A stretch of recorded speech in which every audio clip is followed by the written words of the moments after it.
జైల్లో ఉన్నవాడికి ఒక నిరీక్షణ ఉంది. ఏదో ఒక రోజు తాను జైలు నుంచి బయటకు వస్తాడని. హాస్పిటల్లో ఉన్నవాడికి ఒక నిరీక్షణ ఉంది. ఏదో ఒక రోజు తన రోగం నుంచి విడుదల పొంది బయటకు వస్తాడని. పొలం పండించే రైతుకు ఒక నిరీక్షణ ఉంది. ఏదో ఒక రోజు మంచి దిగుబడి వస్తుందని. ఇలా భూమి మీద ఉన్న ప్రతి ఒక్క వ్యక్తికి ఒక నిరీక్షణ ఉంది. కానీ నిరీక్షణ లేని ప్రదేశం ఒకటి ఉంది.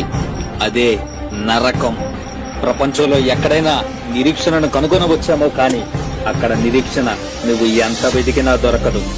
ఆ నరకపు గేటు మీద ఇలా రాసి ఉంటుంది, ఈ స్థలమందు నిరీక్షణయే కానరాదు అని.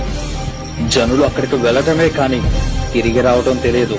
అక్కడ వేదన ఉంటుంది, కన్నీరు ఉంటుంది, దుఃఖం ఉంటుంది, బాధ ఉంటుంది, యాతన ఉంటుంది. అక్కడ ఏడుపును, పండు కొరుకుడును, భయంకరమైన అరుపులు, కేకలు ఉంటాయి. అక్కడ సంతోషం ఉండదు, అక్కడ సమాధానం ఉండదు, నెమ్మది ఉండదు, ఓదార్పు ఉండదు, నిరీక్షణ ఉండదు. భూలోకంలో నిన్ను ప్రేమించేవారు ఉంటారు, నిన్ను అర్థం చేసుకునేవారు ఉంటారు, నిన్ను ఓదార్చేవారు ఉంటారు, నీ బాధను అర్థం చేసుకునేవారు ఉంటారు. కానీ అక్కడ నీకు ఎవరూ ఉండదు. నీ బాధను నీవే భరించాలి. అక్కడ దొంగలు, అబద్ధికులు, మోసగాళ్లు, లంచగొండులు, వ్యభిచారులు, వేశ్యలు, వడ్డీకిచ్చువారు, స్వార్థపరులు ఉంటారు.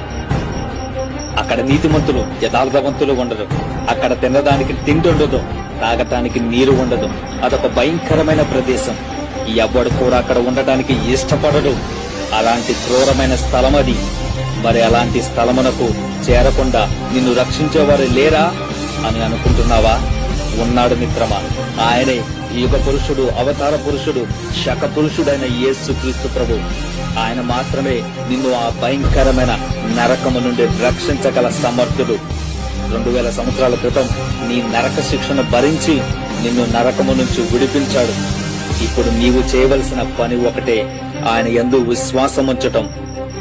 అప్పుడు నీవును నీ ఇంటి వారును రక్షించబడుదురు. ఇది కట్టు కథ కాదు, పిట్ట కథ కాదు, చెప్పుడు కథ అంతకంటే కాదు. ఇది ఒక యథార్థమైన గాథ. ఇంత చెప్పినా నువ్వు వినకపోతే ఇహమందు పరమందు నష్టపోయేది నీవే. నీ ప్రాణం మంటిని చేరక ముందే, నీ ఆత్మ అగ్నిగంధాలకు తాక ముందే నీకై అరుదించిన యేసును చూడు. నీ కొరకై కట్టబడిన పరలోకము చేరు. నేడే నీ పాపపు పొరలు వీడు. ఎల్లప్పుడూ పరభాగ్యమునే కోరు. యేసు నీతో కూడా ఉంటే నీ కుటుంబంలో అంతరంగంలో ఉండదు ఏ పోరు.